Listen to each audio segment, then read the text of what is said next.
I'd like to give some updates on what we have done in the various products. So for Model RealTime 12.1.7, we have made improvements in the run debug configurations with regards to working directory. So there was a bug that prevented this setting from being persisted, which was annoying before. For those of you who use the HCL version of Model RealTime, there is now support for URL redirection in the license server, so that if you deploy your license server on a different URL, you don't need to update all the installations, but can just redirect instead to the new location. Then we have made some improvements that actually benefit both Code RealTime and Model RealTime users with regards to editing the TargetRTS source files or also viewing them. So we can use any IDEs for this, but if you want to use VS Code or another similar IDE that uses the CLangD language server, there is now a script that makes this easier to get started with. We have also improved with a new configuration macro called RT_trace or flush count, how often the trace file gets flushed. So previously we only flushed it when the file buffer was full, which could be good for performance, but also meant that if you happen to terminate the application in the middle when it was running, it could be that some trace events were lost in the trace file. So now it's by default set to 1, meaning that we by default flush after every trace event, but you can raise it in case you want better performance of your application.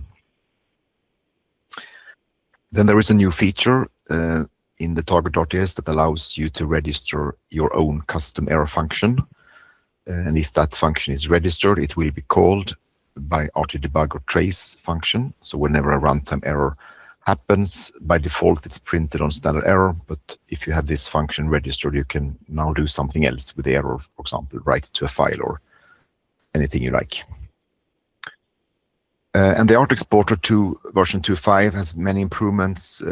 I just mentioned some here. There is initial support now for exporting the layout of structure diagrams.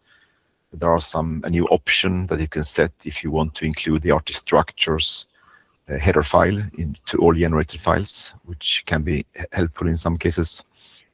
There are also some improvements on how certain model elements are exported that avoids some warnings that you got before in Code RealTime that was not really necessary to have. And there are many bug fixes and improved logging also in this release. So switching to, first one note. So Victor, our product manager, is on vacation, but he asked me to present this slide.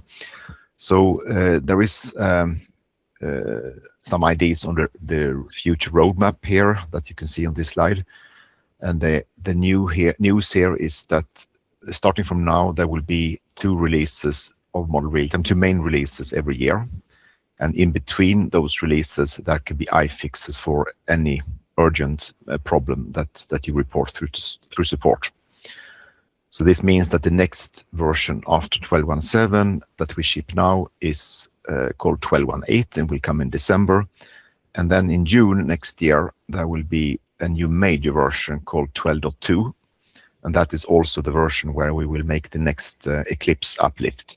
And currently the plan is to base this version on Eclipse 2026.12. So the version of Eclipse that will come in December this year. And then next December, then another release 12.2.1.